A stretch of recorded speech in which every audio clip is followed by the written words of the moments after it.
ففروا إلى الله إني لكم منه نذير مبين. Bagaimana hukumnya apabila seorang dokter atau perawat melayani pasien yang bukan mahramnya, sampai bahkan menyentuh pasien untuk pemeriksaan? Iya. Baik. Ini masuk di pembahasan darurat namanya.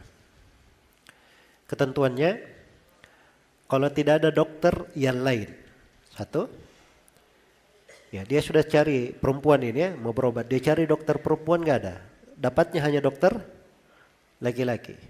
Atau seorang laki-laki mau berobat, dia cari dokter laki-laki nggak ketemu, dapatnya cuma dokter perempuan. Atau ada dokter laki-laki, cuma ini darurat, kalau dibawa ke tempat lain mungkin dia apa? Akan berbahaya. Iya.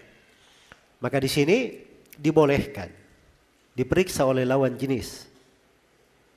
Dibolehkan.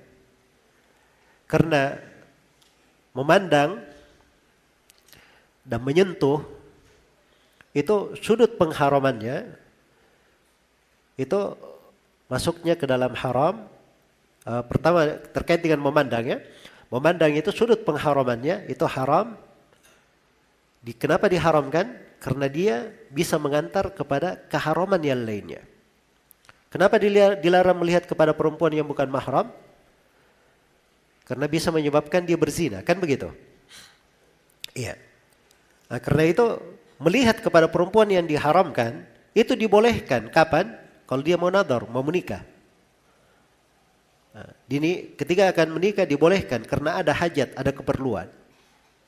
Maka sama di sini, ketika dia melihat untuk alasan memeriksa, maka itu juga tidak dipermasalahkan. Bagaimana dengan menyentuhnya?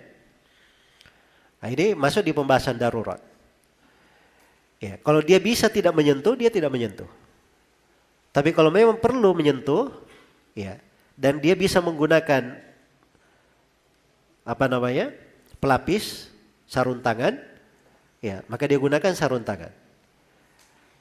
Tapi kalau memang tidak memungkinkan, maka itu darurat. Dan ingat, ad-darurat biqadariha. Perkara yang darurat itu, ad-darurat tuqaddaru biqadariha. Yang darurat sesuai dengan kadarnya, dilakukan sesuai dengan keperluan saya. Dilakukan sesuai dengan keperluan. Jadi apabila dengan memenuhi ketentuan-ketentuan yang saya sebutkan tadi, insyaallah taala tidak ada masalah.